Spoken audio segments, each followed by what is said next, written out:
अच्छा भैया, हम गायक कलाकार जितेंद्र कुमार चक्रवर्ती रसूलपुर स्टेट जनपद मऊ से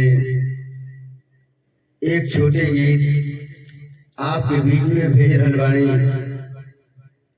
आशा ना बल्कि पूर्ण रूप से विश्वास बा कि आप लोगों के पसंद आई। जौना चैनल से छोड़ी ना, वो चैनल का नाम बा जेके म्यूजिक। जेके म्यूजिक के चैनल पर हमार तमाम गीत आयल बा। 2 लाइन के गीत बा, बोल बा गीत का। गौआ के पिछुआर चाँद जब निकले, गौआ के पिछुआर चाँद जब निकले, चुपक से नदिया के पार चली।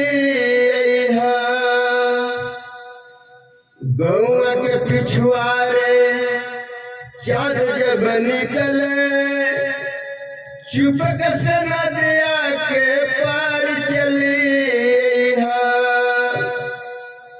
गौआ के पिछुआरे चाँद जब निकले, और चुपक से नदिया के पार चली।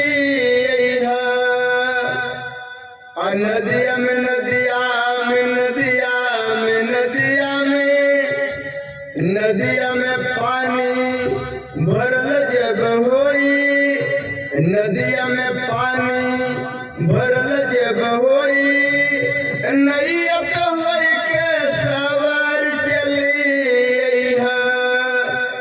नदिया में पानी भरल जब होई, नैया पे होई के सवार चली।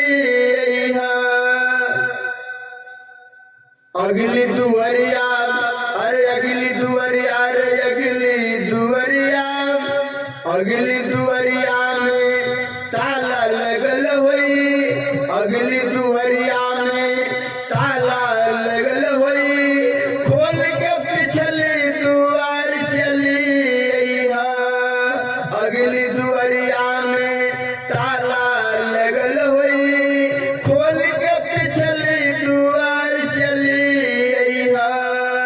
नदिया में पानी भरल जब हो,